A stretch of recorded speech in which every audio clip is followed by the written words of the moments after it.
Hi there. It's time for a couple more chapters of The Great Cake Mystery by Alexander McCall Smith.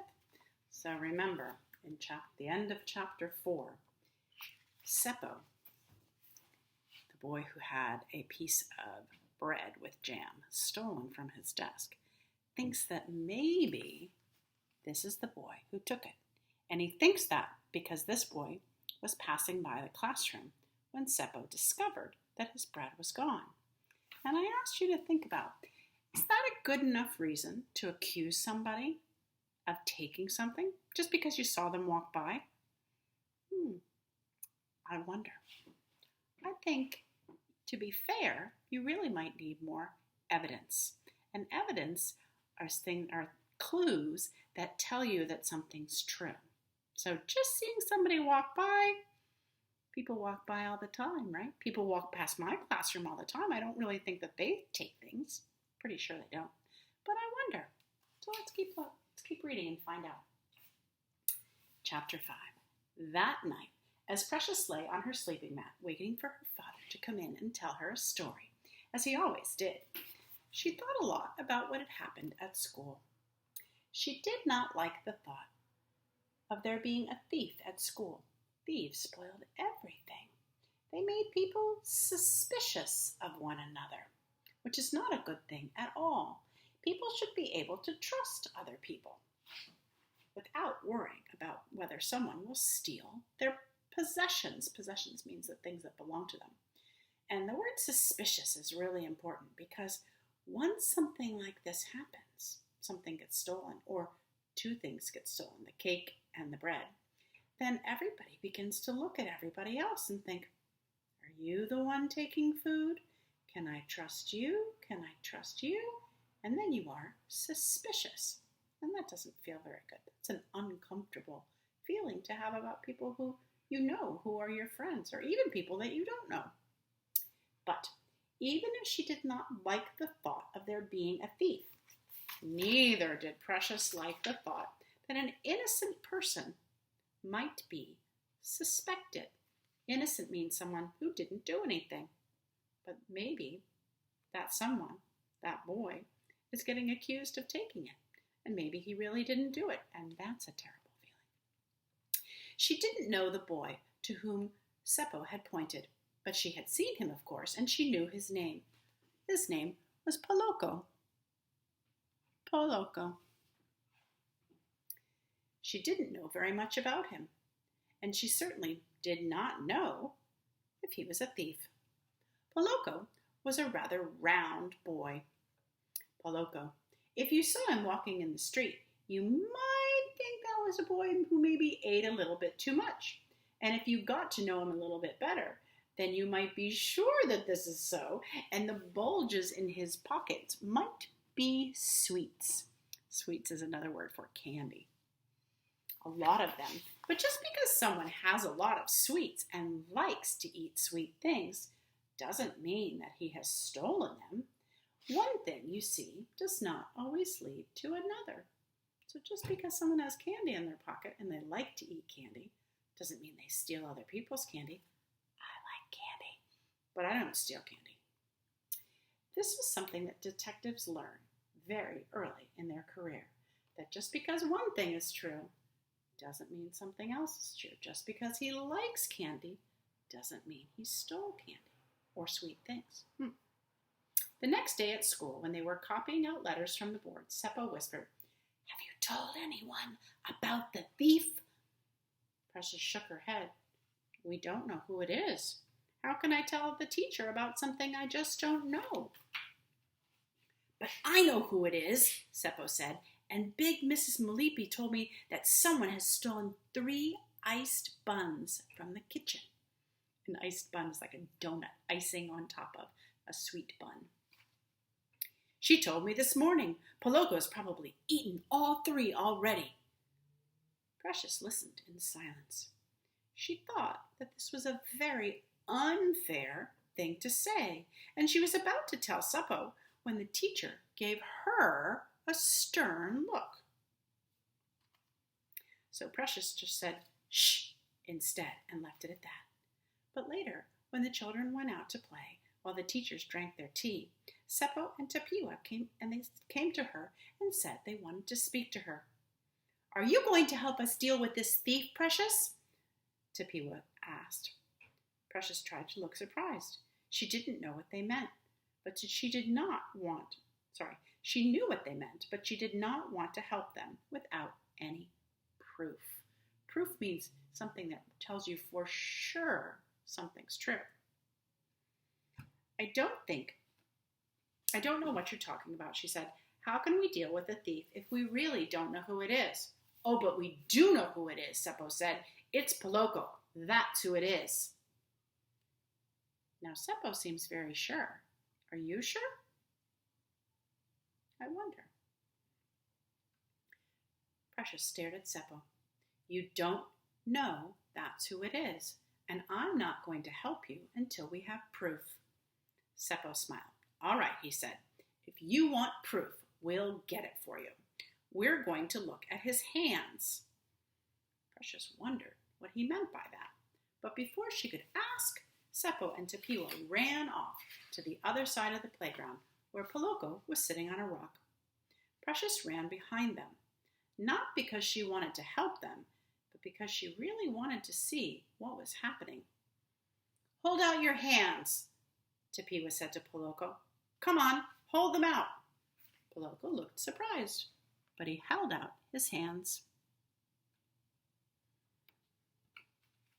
Tepiwa bent down to examine them, and after a few moments, she pointed out something to Seppo, and he also bent down to look, and then Tepiwa reached out to feel Poloko's hands. "Ha!" she shouted, "just as we thought. Your hands are sticky." Do you think if his hands are sticky, that means he has to be the person who stole the cake and the bread with jam and the 3 iced buns because he has sticky hands? Now, someone with sticky hands might have eaten something sticky or touched something sticky. But does that prove that he's the thief? I wonder what you think.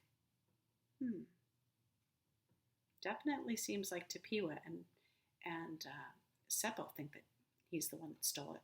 But I'm not sure Precious is convinced. Let's find out. Poloko tried to say something, but his words were drowned out by the shouts of Tepiwa and Seppo. "Thief!" they cried out. "Thief! Thief!" It was a shrill cry. That means it kind of hurt everybody's ears. And it chilled Precious's blood to hear it. Precious wondered what it would be like to hear someone shout that at you, especially if you were not a thief and you never had been. Precious stood quite still. The others were making such a noise now that the teachers came running to see what was wrong. "What's all this noise?" the teacher asked. "Can't you children play quietly?" "We found the thief," Tepiwa shouted. "Look, Ma, look! His hands are covered in stickiness. If you want to know where those iced buns are, they're right there in Poloko's stomach." So Tepiwa is saying, because Poloko has sticky hands, he's the one that stole the iced buns from the cafeteria. Wonder if there's another reason that his hands could be sticky. Or maybe he did take them from the cafeteria.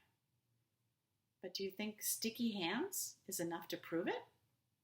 I wonder how they could really know what happened. Think about that for a second. Maybe tell somebody near you. How can they be sure? What would they have to do? Chapter 6. "What's all this?" the teacher asked. "Are you children fighting?" "We're not fighting, Ma," cried Tepiwa, pointing a finger at Poloko. "We've found the thief. It's this boy right here." The teacher looked at Poloko. "Have you stolen something, Poloko?" Poloko hung his head. "No, Ma, I have not stolen anything." I'm going to stop for a second. I want to show you a word here. M-M-A, Ma. That is a word that means ma'am or miss. It's a term that people might use in Botswana to be respectful, right? Like miss or ma'am or teacher. Say ma. No, ma, I have not stolen anything. The teacher turned to stare at Tapiwa and Seppo. Why do you say this boy is a thief? Because some iced buns have been eaten, Seppo blurted out, and his hands are sticky. Look at them. The teacher sighed. Lots of people have sticky hands. That doesn't mean they're thieves, she said. She paused, looking down at Poloko. Are you sure you haven't stolen anything, Poloko? The boy looked close to crying. I can see why. I have not stolen anything, moi, I promise you. The teacher shook a finger at Tapiwa and Seppo. You have to be careful about accusing people of things when you have no proof, she said. Now please, go off and play. No more trouble, everyone, please. Tapiwa and Seppo walked off, but only after throwing a disapproving look at Poloko. It was a look that said, we still think you're a thief, you know. And Poloko, who was clearly feeling very miserable, walked off by himself in the opposite direction. Precious waited for a moment before following the dejected-looking boy. Poloko, she said as she caught up with him, I believe you. I don't think you're a thief. He stopped. Thank you, Precious. I know you don't think that, he paused, looking over his shoulder to where the other children were standing, listening to Tapiwa and Seppo. But all the kids are going to think I'm a thief now. Precious knew that what he said was probably true, because the other Seppo and Seppi were talking to all the kids. But she did not like to think that he was still unhappy, and so she tried to comfort him further. It doesn't matter what people think, she said. What matters is what your friends think. I'm your friend, and I know you're telling the truth. He listened to what she had said, and was just about to say something when the bell rang for them to return to the classroom. So he simply muttered, Thank you. And there they go.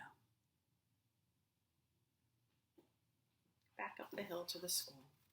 That afternoon, when all the children left the school and began to walk home under the hot African sun, Precious found Poloko and asked him to walk with her.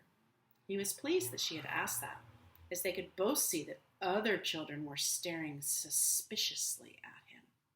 Remember, that means they think he's done something wrong. You see, he said, they've told everyone, and everyone thinks I'm a thief. Pay no attention to them, Precious said. They can think what they like. She knew, though, that it was not that simple. All of us worry about what other people think, even if we don't have to. It's easy to tell someone else to ignore that sort of thing, but it's much harder to put that advice into practice. That means when someone tells you, oh, don't worry, it doesn't automatically mean that you stop worrying. Is that true? That's true for me. They set off, following the path down the hill. It was a narrow path with a winding one. Here and there, great boulders, and the path twisted around them. Oh, wait a minute. I think I made a mistake. Look, as I reread it and said they were going down the hill, I noticed that back here in the beginning, when I thought they were going back up the hill to the classroom, that's not what this picture is showing. Now I can see that the author is describing the road going down between the boulders, and they actually are walking down the hill. Can you see that? Their feet are pointed forward.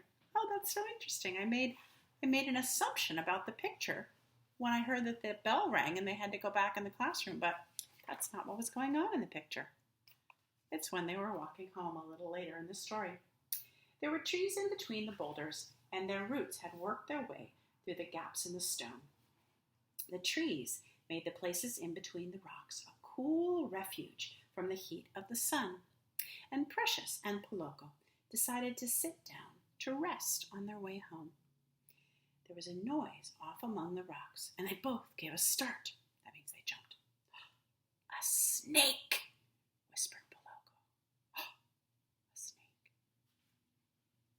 Have you ever seen a snake on your way home from school? I think that might be scary. I wonder. Sounds like they live in a place where there are some snakes. All right, that's the end of chapter 6. And I want you to think about this now. Why do you think Precious says that Poloko is not the thief? Why do you think all the other kids are suspicious and she's not suspicious? She doesn't believe that he's the one that stole the food. Think about that, and we'll read some more later.